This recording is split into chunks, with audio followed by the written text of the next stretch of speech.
Hi అండి, welcome to మాయా రుచులు. ఈరోజు రెసిపీ వచ్చేసి ఎంతో టేస్టీగా ఉండే పప్పుచారు అండి. ఆంధ్ర స్టైల్లో ఎలా చేసుకోవాలో ఈరోజు వీడియోలో చూపిస్తానండి. ఎంతో టేస్టీగా, చాలా కమ్మని ఫ్లేవర్తో చాలా రుచిగా ఉంటుందండి. ఈ రెసిపీ ఎలా చేసుకోవాలో ఇప్పుడు వీడియోలోకి వెళ్ళిపోదాం. ముందుగా ఒక గిన్నె తీసుకొని దానిలోకి ఒక గిద్ద కందిపప్పును తీసుకొని శుభ్రంగా కడిగి నానబెట్టుకోవాలండి. ఇంకొక గిన్నె తీసుకొని నిమ్మకాయ సైజ్ అంత చింతపండుని తీసుకొని ఇలా విడదీసుకొని ఒకసారి కడిగి వాటర్ పోసుకొని నానబెట్టుకోవాలి. రెండు ఒకేసారి నానబెట్టుకొని పక్కన పెట్టుకోవాలండి. ఇప్పుడు 1/2 అవర్ తర్వాత కందిపప్పు నానని పొయ్యి మీద పెట్టుకొని ఉడికించుకోవాలి. హై ఫ్లేమ్లో పెట్టుకొని ఇలా ఉడికించుకోవాలండి. ఇలా ఉడికిన తర్వాత సిమ్లో పెట్టుకొని దాని మీద వాటర్తో ఇలా గిన్నె పెట్టుకోవాలండి. ఈ టిప్ను ఫాలో అవ్వండి. కుక్కర్లో ఉడికినంత తొందరగా 5 మినిట్స్లోనే ఉడుకుతుందండి. చాలా మెత్తగా ఉడుకుతుంది. ఇప్పుడు టమోటాలను కట్ చేసుకుందాం. 3 టమోటాలు 3 పచ్చిమిర్చి ఇలా కట్ చేసుకోవాలండి.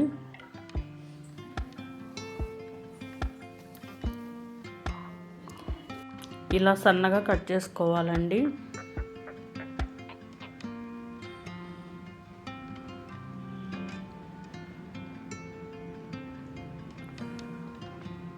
అన్నీ ఇలా కట్ చేసుకోవాలి. 2 ఉల్లిపాయలు ఇలా సన్నగా కట్ చేసుకోవాలి. ముందుగా నానబెట్టిన చింతపండును ఇలా రసం తీసుకోవాలండి. తీసుకొని పక్కన పెట్టుకోవాలి. ఇప్పుడు పప్పు ఎంతవరకు ఉడికిందో చూద్దాం.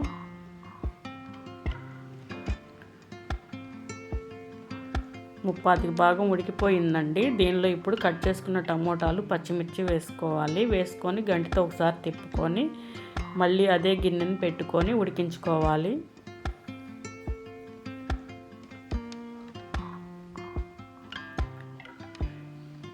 ఇలా ఉడికితే సరిపోతుందండి. చాలా మెత్తగా ఉడికిపోయింది. ఇప్పుడు పప్పు గుత్తితో ఒకసారి ఇలా మెదుపుకోవాలి.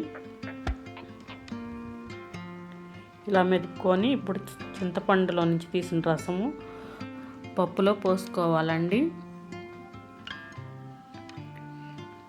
ఇలా పోసుకొని కట్ చేసుకున్న ఉల్లిపాయలు, 1 టీ స్పూన్ కారం, 1/2 టీ స్పూన్ పసుపు, పప్పు ఉడికేటప్పుడు పెట్టుకున్న గిన్నెలో వాటరు దీనిలో పోసేసుకోవాలండి. ఇలా పోసుకొని దీనిలో కరివేపాకు వేసుకోవాలి. వేసుకొని పొయ్యి మీద పెట్టుకొని ఉడికించుకుందాం. ముందుగా ఒక కళాయి పెట్టుకొని దీనిలోకి 2 టీ స్పూన్లు జీలకర్ర వేసుకొని ఫ్రై చేసుకోవాలండి. ఇలా చిటపటా వేగేదాకా ఫ్రై చేసుకొని తీసేసుకోవాలి. ఇప్పుడు పప్పుచారుని పొయ్యి మీద పెట్టుకుందాం. పొయ్యి మీద పెట్టుకొని ఇలా ఉడికించుకోవాలండి. దీనిలోకి 1 టీ స్పూన్ ఉప్పు వేసుకోవాలి. 2 వెల్లుల్లి రెబ్బలు వేసుకోవాలండి దంచుకొని. పప్పుచారు మరిగేలోపు జీలకర్రని ఇలా నూరుకోవాలి. మిక్సీలో అయినా వేసుకోవచ్చండి. నేను పప్పు గుత్తితోనే నూరుకొని వేసుకుంటున్నాను. ఇలా పప్పుచారులో వేసేసుకొని ఇలా గంటితో తిప్పుకోవాలండి. దీనిలోకి చిన్న సైజు బెల్లం ముక్క ఒకటి వేసుకోవాలండి. వేసుకొని ఇలా గంటితో తిప్పుకోవాలి. జీలకర్ర ఫ్రై చేసుకొని వేసుకోవడం వల్ల మంచి ఫ్లేవర్ వస్తుందండి. ఇప్పుడు పప్పుచారు కాగుతుంటేనే అసలు మంచి ఫ్లేవర్ వస్తుంది. పప్పుచారు కాగినాయండి. ఇంకా దించేసుకొని పోపు వేసుకుందాం. 2 టేబుల్ స్పూన్ ఆయిల్ వేసుకోవాలి. ఆయిల్ హీట్ అయ్యాక దీనిలో పోపు దినుసులు వేసుకోవాలండి. 2 వెల్లుల్లి రెబ్బలు వేసుకోవాలి దంచుకొని. కొద్దిగా ఆనియన్స్ వేసుకోవాలండి. 2 ఎండుమిర్చి కట్ చేసుకొని వేసుకోవాలి. ఆనియన్స్ వేసుకోవడం వల్ల మంచి ఫ్లేవర్ వస్తుందండి పోపులో. ఇప్పుడు కరివేపాకు వేసుకుందాం. కరివేపాకు కూడా వేసుకొని ఫ్రై చేసుకోవాలి. ఇలా ఫ్రై అయ్యాక ఇప్పుడు పప్పుచారులో వేసేసుకుందాం. ఇలా వేసుకుంటే సరిపోతుందండి.